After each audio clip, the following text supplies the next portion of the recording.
आहे आबा, आज तुमची लयच आठवण यायले. आपल्या गावातले हिरवीगार झाड, आपली हिर, तुळजायचं देऊळ, रानातल्या पायवाटा, गावातली माणसं, सगळंच लय आठवायले.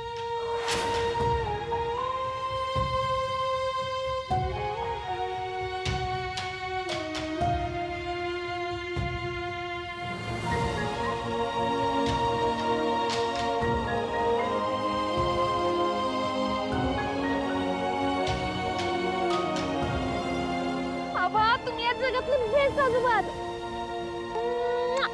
I love you old man.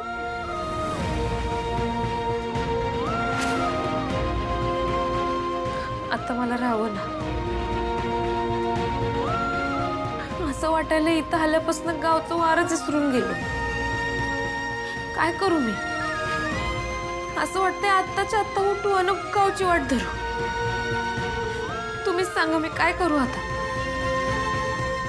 येऊ का आता भेटायला तुम्हासनी?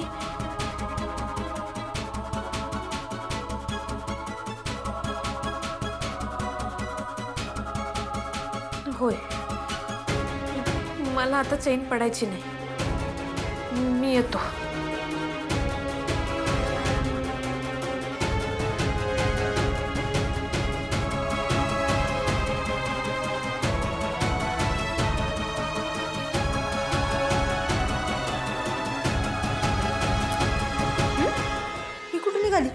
कमळे, अशी बॅग भरून कुठे निघाली आहेस? कुठलीच का? तसं नाही ग, आपल्या कॉलेजची काय सहल बिल निघाले का काय? पण तसं असेल तर मला कसं माहित नाही? मला कसं कोण काय बोललं नाही? तू बी बोलली नाही म्हणजे मला एकटीला सोडून जायचं होतं वय. अगं बोल की कमळे. रे गप बसशील का? काय सलबिल चाललेलं नाही. मी गावाकडे निघालोय. का? काय झालं असं अचानक? निंगे, मला आहे ना आबांची लय आठवण यालती बघ. आता मला नाही सहन होत. मी जाऊन येतो. तसं बी 2 दिवस सुट्टी आहे की नाही आपल्याला. लगेच जाऊन येईन मी. असं वय कमळे, अगं मी बी येतो. ए निंगे, तू नको. मी असं गेलो ना असं आलो.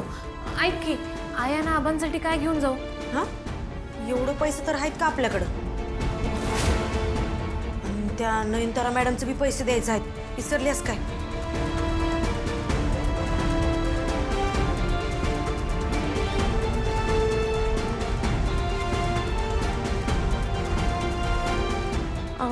निंगे, थोडं आता आहेत माझ्याकडे पैसे. गावाकडनं परत आल्यावरती काहीतरी काम बघायला लागतंय. चल. वय कमळे, यो बघ, यो ड्रेस दे. बोंबला.